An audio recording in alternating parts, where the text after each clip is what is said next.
Hey guys, welcome back to our channel. Today we're talking about our engagement stories. Yay! Very exciting. I got engaged about a year ago, actually over a year ago now. And you got engaged super recently. Super recently. Yes. All very exciting. We both have very different experiences and we thought this would be a really fun way to share our engagement stories. I think everyone has their own engagement story and the way that they were proposed to. It's really beautiful and it's a special moment. Yeah. And I think we can go through some of the details today. Mm-hmm. There's two dogs, though, Yeah, just so you know. Two puppies. You're going to hear Naughty them, puppies. but you'll meet them one day, not yet.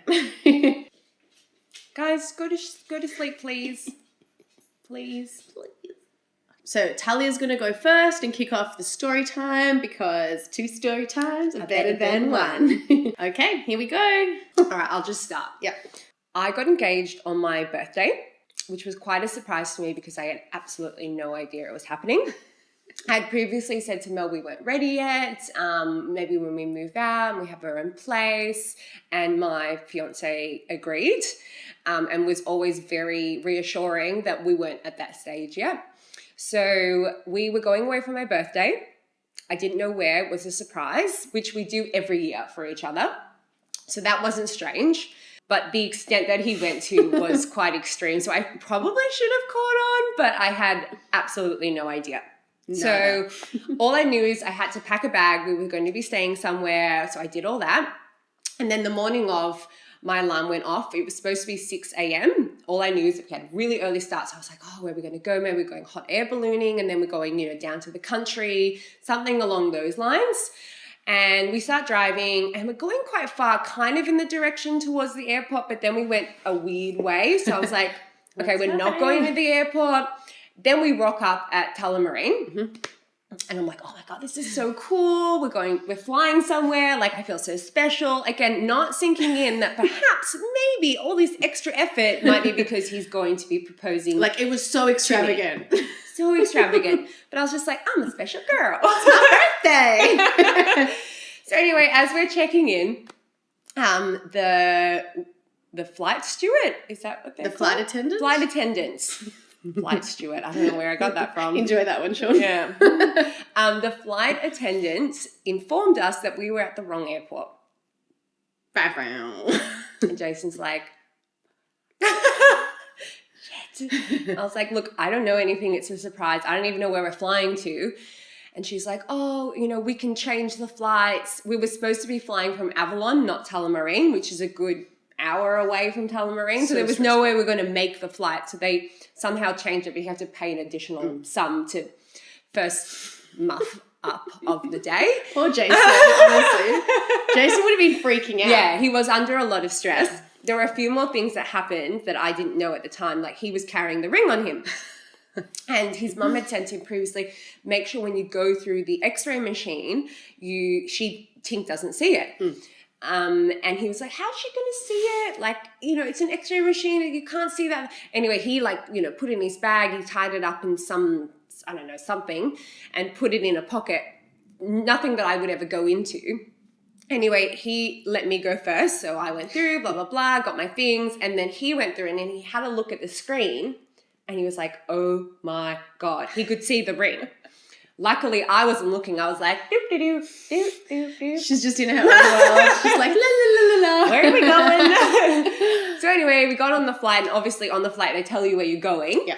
So I found that we were going to Sydney, which was really cool. I've only been to Sydney once with my mum, and I was much younger. So this was a new experience kind of for me, and I was going to be doing it with my partner on my birthday, and I just felt really special. So nice. So we got there, and I was like, okay, so where are we going now? Maybe we'll go into the city. Maybe we're going to where we're staying. Like I assumed we were staying in the city. Anyway, thinking we're going to take a bus or whatever public transport we could. Shane's like, no, I've hired a car. I'm like, oh, cool. It must just be, ordinary car. No, it was some beautiful Mercedes. I don't know what model or type because I'm not into cars, but it was white and it was like really nice. And I was like, oh my God. Like I even said to him, why did you spend so much money on a car? Like that's so dumb. So you still had no clue? No idea. No idea. No idea. I'm thinking, Jason's had a great raise this year. Yeah. He's making good money. I had no idea. It had never clued on that this perhaps is more extreme than other birthdays and therefore perhaps he's engaging. It just like, I think I was so in denial about what was happening. Do you know my favorite thing that you said during this was that all I was thinking was how much effort I'm going to now have to put in for his birthday. Yeah. That's the funniest thing. Yeah. I was like, oh, he's really gone extra. Now I'm going to have to do so much. She's going to like have to save money like a year in advance to do what yeah, you do. Exactly. So anyway, we drove around. We didn't actually drive around the city. We kind of started going to where we were staying, which I didn't know where we were going. All I knew was a long drive.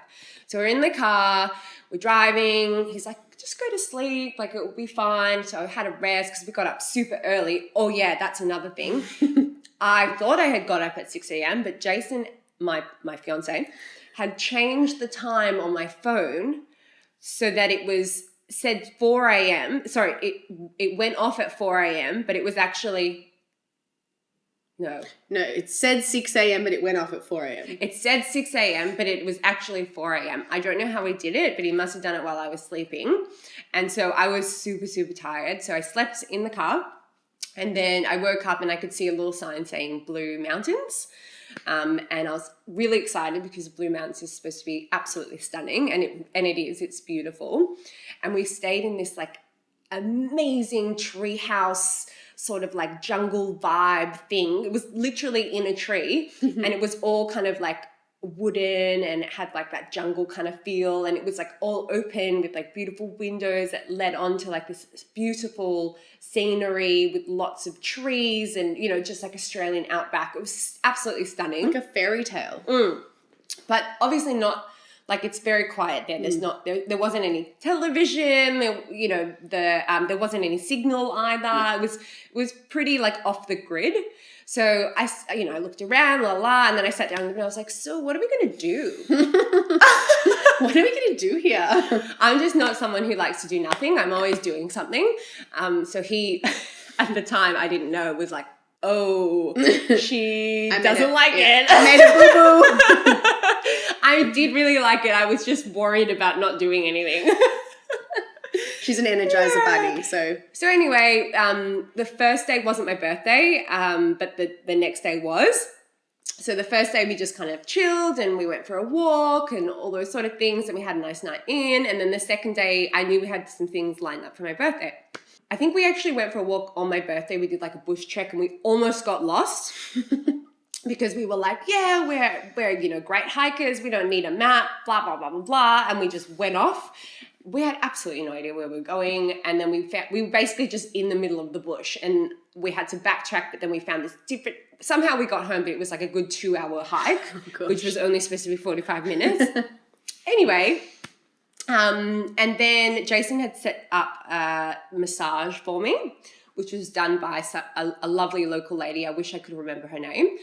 And it was just in her like beautiful home. And he left me there and she was talking to me about family and weddings and she knew that he was going to be proposing to me after this. And I was like, no, I'm not ready yet. Like, oh, this poor woman was like, it's not going to go down well. We're not ready yet. We're not there. We're just enjoying each other. Like, yeah, like we'd been together 4 years. So it was, it wasn't like completely unexpected. It's not that you weren't ready. It was that you weren't expecting it because you were told that it just wasn't going to happen until you moved in. Yeah, so that's what you were so sure me. Of that. Yeah.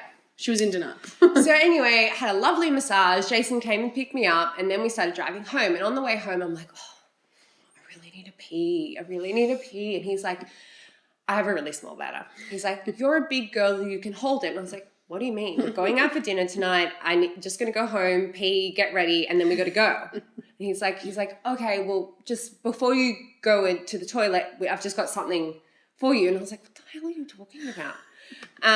So anyway, I'm like in the car, like trying to hold it together. And we get to the treehouse, and there's like big staircase leading up to the treehouse. And Jason's like, I was wearing like a big puffer jacket and had my bag. And he's like, can you take off your jacket and your bag? And I was like, what's going on? Why? Again, not cluing on. Like it was my birthday. So I was like, it's for my birthday. He's got a surprise for my birthday. So I was like, okay. And so I lead and he's behind me.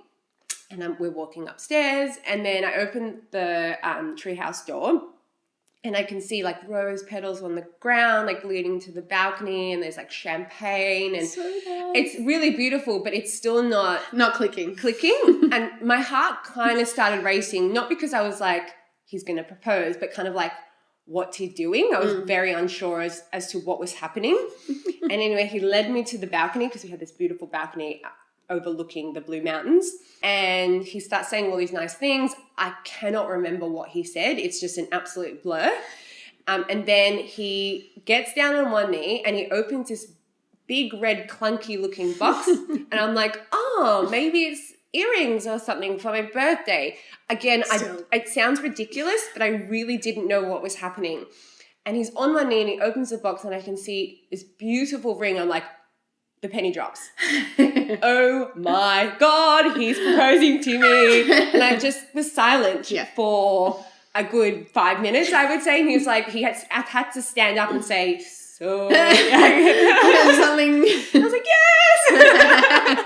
And then he put the ring on me and it took I was just kind of like this for a good couple of hours, just like, what is happening? We weren't going out for dinner. He had dinner already organized. We had dinner at home or in the treehouse. And because there was no reception, we had to drive down the road with a bottle of champagne to call our family and let them know. And I sent Mel. The way I found out was ridiculous. In hindsight, it wasn't the nicest. No, really. But I just, you're so overwhelmed and I was not myself. So we took a nice photo, which we shared on social media. And I sent her that photo before I shared it. And I think she had heart failure. I don't have the best eyesight. So all I see is a picture with her hand. And I'm like, why are you sending me a photo of your hand? It's so weird. And then I see a ring on her hand and I threw my phone. And I was like, wait, I need my phone to contact her. It's like you saw a ghost. She was like, no. I mean, yes. And she sends me this photo, this cryptic photo, and then I can't get in touch with her. Yeah. And I'm just like, because I was on the phone. Yeah, and I'm going mad because I'm thinking, are you having a laugh with me? Are you engaged? Is that your hand? What's happening? So she really played me. So yeah, that's pretty much the story. Look, to be fair, I did that to Mel and I did that to one other friend as well. And she was in the middle of a supermarket and screamed, and she had a few people looking at her strangely. But yeah, other than that, I didn't sleep that night. Yeah. It was so overwhelming, and no one tells you that. No one tells you about that feeling. And I, again, haven't been proposed to before. That was the first time. And hopefully the last. So I thought that was just me, that overwhelming feeling was just how I was responding to the situation. But I know you shared a similar feeling. Yeah, after I got engaged, I was like, why didn't you warn me that you literally wanted to die nearly? And she was like, I thought it was just me. Yeah, I didn't cry. Most people it's do. Different. Everyone's different. It just really depends. I'm not an overly emotional person, but I think I was so shocked that was my first emotion, and I couldn't get past the being surprised. Because it was a huge shock. It was a huge shock. If you had asked me the day before, I said, when do you think you're getting engaged? I would have said a couple of years' time. So I really had no idea. Jason did a really good job of making sure that she just would not clue on to anything and made it so it's just not going to happen. Yeah. Get it out of your head to the point that if someone even questioned you, you'd just be like, no. And you convinced me. Yeah. To the point where when we were at work, I'm questioning. So when I see this ring, I'm questioning my sanity because they're both saying that it's just not going to happen. And then it did. So my ring is an oval cut shape. And it's got these beautiful clasps surrounding it that kind of hold it up.